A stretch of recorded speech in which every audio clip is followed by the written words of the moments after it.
It is draft strategy day here on Locked On Canadiens. We're not going to talk about players. We're going to focus on what the Canadiens need to do at the draft and how they approach their picks and trades moving forward.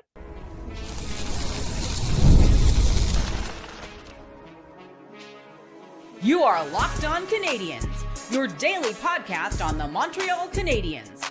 Part of the Locked On Podcast Network, your team every day. Hello, everyone, and welcome into another episode of Locked On Canadiens. Today's episode is brought to you by Odoo. Great organizations win because operations matter, and that's why you should get Odoo. Try for free today at odoo.com/lockedon. That's odoo.com/lockedon. My name is Ian Boisvert, also known as that. Maybe it's Ian, and I'm joined, as I always am, by Laura Saba, also known as the Active Stick. Laura, the draft snuck up on us. I think it snuck up on everybody, really. The season goes way too long. And now the draft is like a week after the season ends. They gotta fix this to give us more time to digest what we just watched. Although at the rate that trades are happening in the National Hockey League, maybe it's not such a bad thing. No. Although we are still waiting for the Canadiens to do something, which at this time of year, I always find it's important to remind you, we record this in the past. Something may happen by the time you're listening to this that we did not account for. That's why we're 5 days a week right now. We'll be back. We'll tackle it when we can. Yeah, and I'll do a quick short if something does happen. I am off tomorrow. It is Saint Jean Baptiste at the time that you're listening to this. So, bon Saint Jean to my fellow Quebecers, and happy anniversary of the pizza. Happy Bon Saint Arturi, more like it at this point. Look, we'll talk about draft strategy, what the Canadiens need to be looking for in this year's NHL entry draft. We'll talk about specifically their plan for pick 28, because there's a bunch of stuff that they could be doing with that pick. And then at the Board of Governors meeting, Gary Bettman came out and they talked about potential expansion and how there is a plan to at least investigate the option of a team in Houston/Austin. So we'll talk about our way too early expansion thoughts. You won't want to miss that because I think Laura hates expansion more than anybody I've ever met in my entire life. Let's start with draft strategy. So I really want to talk about the kinds of players the Canadiens go for, the kinds of player profiles the Canadiens go for. For me, like, I look back at last year's draft, I look at specifically the Żurawski pick, and it's sort of where I land here in that I think this is where the Canadiens will start to flex their scouting muscle, in that I think the time of picking quantity is over. I think it's about taking big swings on players who maybe don't have the highest floor but have the highest ceiling. Because, you look at it, their top line is set. Their second line, we have reason to believe they're going to solve that before too long. And then you have their depth players, and there's guys in the pipeline to fill those roles. You have an Owen Beck, you have a Florian Xhekaj, you have a Luke Tuck. You have guys that can potentially fill those spots. So for me, I'm looking at maybe you're taking some swings on some high upside guys. What about you? Like, what are you looking at as far, like, we'll talk about positions in a second, like the things we want them to focus on positionally. But from what kind of prospect is this? Do you have a flavor that you're looking for on Friday and Saturday? Yeah, high upside, high offensive upside. I think you can never have enough of those players. And I think the Montreal Canadiens will make, if they're picking at 28th or overall, just in general, I think they're looking for those guys who fall for whatever reason. And it could be due to size. It could be due to whatever, something that maybe the Canadiens think that they can help or fix. And I think they just need to go to the highest possible upside, because right now they're about to enter a contending window. And as we, as you alluded to, a lot of these winning teams, they're not really... They don't really have players on them, or as many players of them that were drafted and developed in-house as you would think, right? Yeah. And so there's going to be a point where the Montreal roster, when it is in its window, it's going to be a bunch of players that they acquired in addition to the core that they've drafted and developed. So I think they need to build capital in terms of their prospect pipeline, because you also don't want to turn into a Florida, because what's their prospect pool like right now? I would push back on that. I think winning 2 cups would be pretty sweet. I think being positioned to win 2 more in the next 5 years is pretty sweet. Like, I feel like you don't want to be a Florida right now if you're Montreal, right? Yeah. Like, because they don't have anything to show for it. If you Yeah. win, nobody cares. We're gonna the whole thing with the Tkachuk trade that I think I've landed on is I liked it for Ottawa because Ottawa got out from a distressed asset. They got a really impressive haul for thinking of just from pure value. But They from the flipped Panthers, like it. what do they care about draft picks? Yeah. Screw them picks. Throw them away. Who cares? We're trying to win now. All of our players are in the prime or are exiting the prime of their careers, and they're all very good. Like, win now. This is what win now means. But, who are you going to trade from there? Like, what do you have to trade? What do you have to replace a guy that maybe wants too much money? Right? Yeah, that's the thing with Florida is they've kind of boxed themselves in where if this doesn't work, it is what it is. But at least you tip your cap and you go, we gave it our best shot. Like that's a genuine effort made by the Florida Panthers. Let's talk positionally here. I think if the current NHL landscape has proven anything, it's that you need to prioritize two things. You need to prioritize centers and guys who you feel reasonably confident in their ability to play center in the National Hockey League. There's so many guys in junior who are playing center just because they're the most talented player on their team and not necessarily because they are going to be a center in the National Hockey League. It happens all the time. Guys are picked at center and they don't end up playing there. You just look at what teams are paying to get centers. If a top center was to be made available as a free agent, they would make conservatively $1 gajillion with the rising cap environment. The best place for you to get your centers is through your own drafting, and I think that's where the Canadiens can help themselves here. They have almost the full complement of picks this year. The only pick they're missing is their own let's see, was it their own 5th round pick? Yes, their own 5th round pick, which went to San Jose in the Carey Price deal. Funny enough, Boston now owns that pick, so we really hope that nothing good happens with that. They do have two 4th round picks. They have Winnipeg's 4th, and they have 2 7ths. They have Carolina's 7th. So centers for me. You've been nodding along to that. I can't imagine that's a controversial thought, right? That you should pick centers in the draft because those are important players. Yeah, no, I absolutely agree with you there. Yeah. The other is defense, and specifically where the Canadiens find themselves maybe in an advantageous situation is they don't need any more offensively styled defensemen. They've got Lane Hudson. They've got Noah Dobson. For as long as they have him, they have Mike Matheson who can chip in offensively. They have Bryce Pickford in the system who scored so many goals in the Western Hockey League last year. So they can take shots on maybe defensemen who are a little less coveted, guys who play a strictly defensive role but are excellent at that. Like that's an area where the Canadiens can exploit maybe a market inefficiency as teams look for their Lane Hudson, Cale Makar, whatever late in the draft. The Canadiens can focus on stay-at-home defensemen, which I know people don't want to hear a lot of the time, but they're valuable. You look at guys like Jacob Slavin is a great example in Carolina. There's not an offensive bone in that man's body, but he is one of the most important defensemen in the National Hockey League. He's the best at what he does. At the specific thing that he does, He's the best. Yeah. And I think those are two areas where the Canadiens can take shots downfield, so to speak, on guys that can help them fill their pipeline. Anything I'm missing there? Is there anything you would like the Canadiens to add from a positional perspective? Do they need a goalie? Do they need more wingers? Where are you at there? I think you get to a point where you've prioritized those things. You do kind of for variety. Like I think you should always pick at least one goalie in a draft, right? And then the rest. So you've got your you've picked your center, you've picked your defensive defenseman, you've got a goalie maybe in the 6th or 7th round. The rest of it, you just take the best player available at that position, just whoever's the best.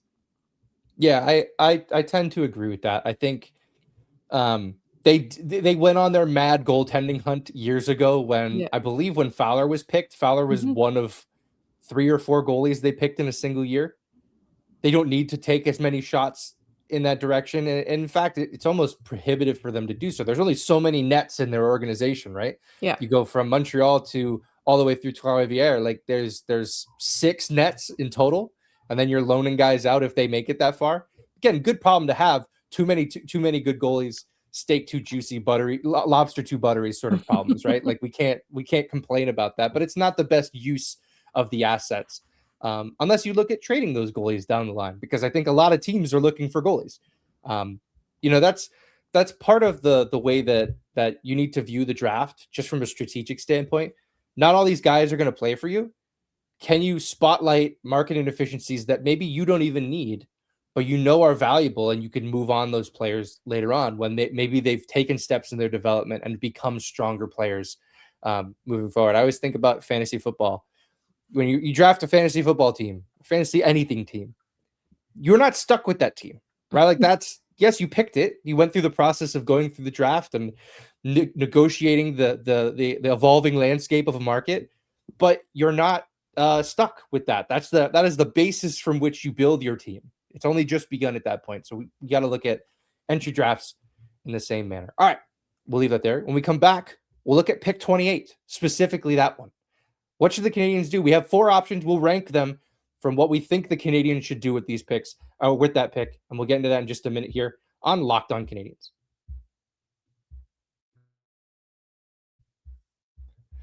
Today's episode is brought to you by Kalshi. The World Cup is here, and it's the most electric time in soccer. On Kalshi, you can trade every single match and the championship game. Lots of games coming up this week. If you're watching Canada, like I'm sure many people are, Switzerland is trading at a 40% probability right now, meaning that if Switzerland ends up winning, that's a $239 payout if you put down a $100 trade on that deal. I'll look at Japan and Sweden as well. Japan is trading at 45%, meaning $100 against Sweden, pays out $213. There's some good matchups here. The World Cup's been a lot of fun. It's a lot more fun when you're getting in on this sort of thing. On Kalshi, you're trading against peers in a live market, meaning there's no house. And as the probability changes, you can buy in and out of your position. For a limited time, download the Kalshi app and use code LOCKEDON to get $10 when you trade 10. I'll say that again. For a limited time, download the Kalshi app and use code LOCKEDON to get $10 when you trade 10. Kalshi, Kalshi, trade on anything. Today's episode is also brought to you by Odoo. Running a business shouldn't feel like you're trying to connect a bunch of systems that were never designed to work together. One app for accounting, another for inventory, another for sales, and somehow none of them talk to each other. That's where Odoo comes in. Odoo is an all-in-one business management software that brings every part of your business together in one powerful platform. From sales and accounting to inventory and marketing, everything works in one place, helping your team move faster, stay organized, and focus on growing the business instead of managing software. The best organizations know that success isn't just about talent. It's about having everyone working toward the same goal. And that's true in sports, just like it is with business. We just talked about having a strategy going into an NHL entry draft. You can tell when a team isn't reactionary at the draft, when they went in with a plan, it shows. The organization that does that has a vision. They stick to it, and then they see the results because everyone is working from the same playbook. Great organizations win because operations matter, and that's why you should get Odoo. Try for free today at odoo.com/lockedon. That's odoo.com/lockedon.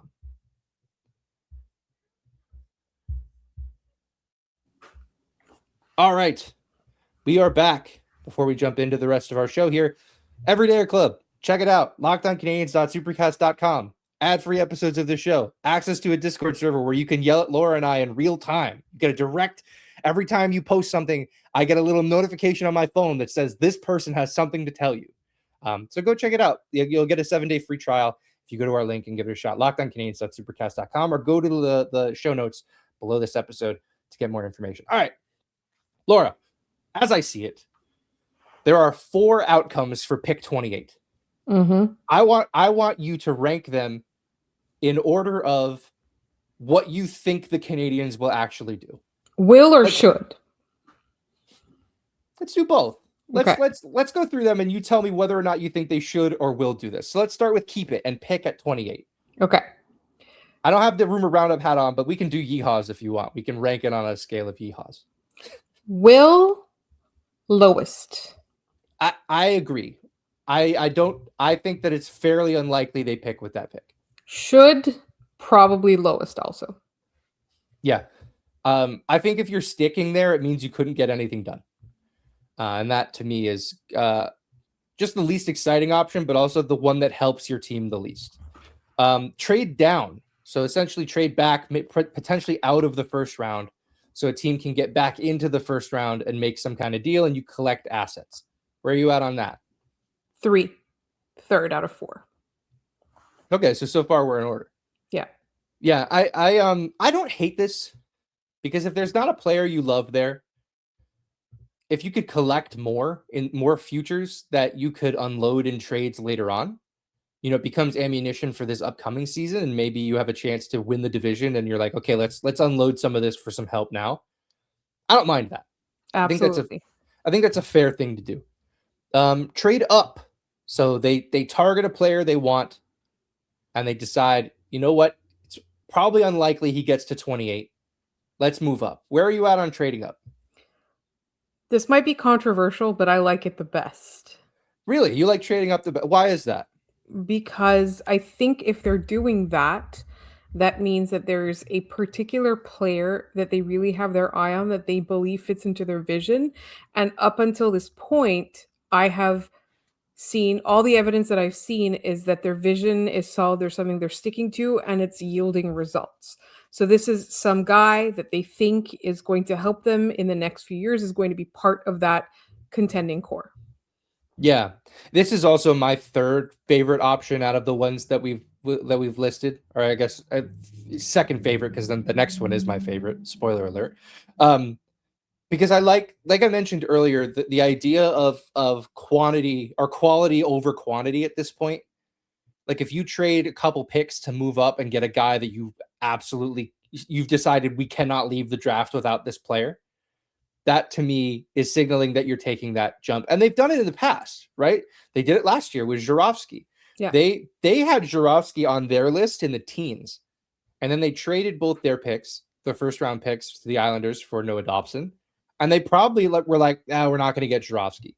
And when he was around at the front of the second round, they decided, you know what? We're piling some assets together. We're going after this kid. Yeah. They moved up for Hage well in advance, like days in advance. They decided to pull off a trade, I believe, with the LA Kings to move up. And, in doing so, they land Michael Hage, a guy who grew up a Canadiens fan. The Canadiens obviously targeted in that moment. Montreal has shown a propensity for this. They like doing this. If they target a guy that they're comfortable moving assets to make it happen, they're going to do it. So I honestly, I think it's the second most likely option, quite honestly, is that they decide to pool some of these things together and move up to grab a guy that they say, you know what, this guy cannot leave without wearing our jersey. Yeah. Which is exciting. Like I love seeing a team move up to make a pick. Because it shows their commitment to that player and how much they really wanted that guy. And finally, we have traded for a player, which is, I think, what's on our minds all the time is how do they cash in on their futures to bring in someone who can help them now. You're looking at teams throwing around first round picks right now as candy. Like I said, 3 went in the Brady Tkachuk deal. Jordan Kyrou just went for a first. Ottawa already fired one of those firsts out the window for William Eklund in San Jose. Like, teams are just hawking these things around. You're also interested in this, yes? Like that is the best way for the Canadiens to positively impact their roster for next year without removing anybody from their roster. Yeah, I think it is the most likely outcome. It's my second favorite on the list. And the only reason is because the trade market right now is so weird and crazy. I don't know who's going to be available at that time, and I don't want them to look around at what's going on and then, make some sort of FOMO, not panic trade, but, try to get like a guy that maybe they're not really sold on, but is the best guy available after all these guys change hands. Remember, like, we haven't yet seen what happens to Dylan Larkin or some of these other guys that are moving around. So for me, Jason Robertson. Jason Robertson. Yeah. I mean, if he goes for Jason Robertson in a package, if that pick goes, like, that becomes my favorite option. I don't know that that's happening with that pick. Again, it's Montreal, it's Kent Hughes. Things could come out of nowhere. So yeah, it's my second favorite, but it's the most likely outcome. Yeah, and look, like, Kent Hughes has traded a a first round pick a couple times now. The Kirby Doc trade involved sending a first round pick. They had it for a split second, but it was a 3-team trade in which they sent a first round pick to the Chicago Blackhawks. They traded a first round pick in the Alex Newhook deal. They traded 2 first round picks in the Noah Dobson deal. So they're not afraid to throw to make moves with those picks, unlike the previous front office. Mark Bergevin traded a first round pick once in his entire tenure with the Canadiens, and it was for Christian Dvorak. It's not a great track record. It's not. There was nothing to write home about with respect to his ability to trade those picks, and it's not. I mean, you look at their drafting record too. It's not like he was doing much with them. So this front office has proven that they're comfortable throwing those picks around. I'm excited to see what they do. Let us know in the comments down below. Send us an email, lockedoncanadiens@gmail.com. What do you want them to do with pick 28? Is there an option here we didn't think about? Let us know. lockedoncanadiens@gmail.com. Contact us anywhere you know how. We'll shout you out on the next episode as we get closer to the draft, and maybe say, wow, our listeners are way smarter than us. All right, we'll leave that there. When we come back, we're looking at a different kind of draft, an expansion draft. We're going to let Laura get really mad about the concept of expansion, but then I want to remind everybody of what the 2017 expansion looked like with the Vegas Golden Knights, and what potentially might be in store for the Canadiens when they have to protect players in, let's say half a decade from now. And we'll get into that in just a minute here on Locked On Canadiens.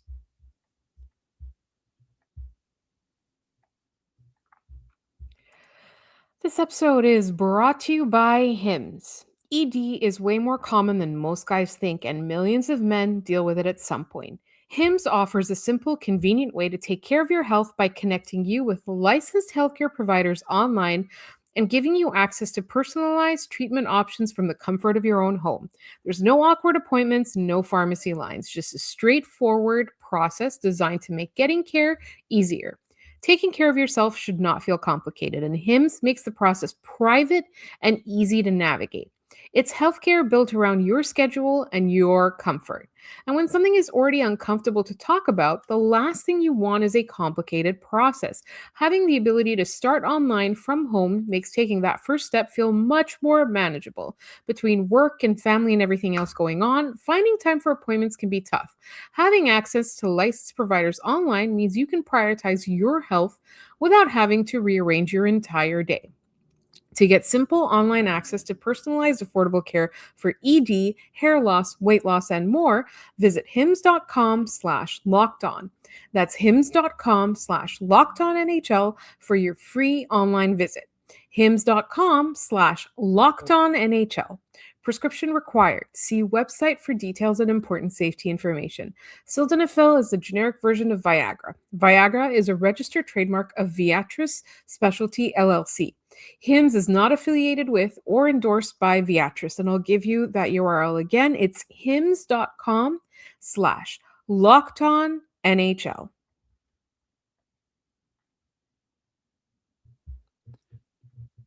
All right, welcome back. So Board of Governors meeting is taking place. And the news starts to trickle out that the NHL is looking at expansion, and they've given a family the ability to investigate an expansion team in Houston/Austin, Texas. I've been winding Laura up like all day on this. She hates expansion because of what they've done to our beloved Montreal Victoire. I want you to talk about why expansion is not something you are in favor of, because I think it's a salient point, and it's unfortunately not a point that's going to matter because we're going full steam ahead with this, but the anger is justified. And I want to give you the floor.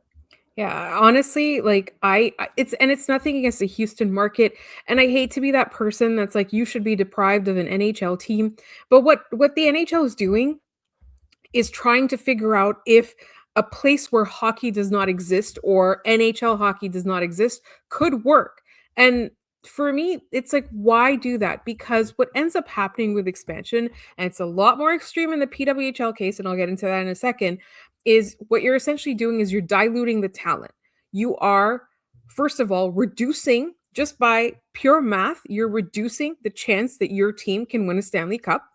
You are also diluting the talent. So overall, the product is just not as good. Like think about, and I think part of it is we could talk about the USA team. They went and played with the best players amongst the best players in the world, and they came back and they were disillusioned with what they're facing at home because again the talent pool is so diluted that they're not playing with the best of the best. And for me, I don't like the idea of the product getting worse, because that means you have to resort to gimmicky things to get people attracted to it. And for those of us who watch the NHL, what incentive do we have to watch games that don't have our team featured in them, right? If the games themselves are between two mediocre teams because it's just not the best of the best playing. And then let's talk about the expansion drafts themselves. Like obviously it's extreme in the PWHL. The Montreal Victoire just won a championship and half their players are gone. Yes, they got to keep Abby Rock. Yes, they got Emma Malte. That's incredible. Eldridge. But at the same time, like when you are building a product and when you have a team, like, yes, we do have loyalty to the crest on the front, but we fall in love with the players. Like, I love Nick Suzuki. He's my favorite NHL player. I love Jakub Dobish as a personality. Am I going to love Jakub Dobish as like a Houston area or whatever it's going to be? Right. And again, like the expansion rules are a little bit safer in the NHL, but you're still going to lose somebody you really like. I was shocked with the Vegas thing.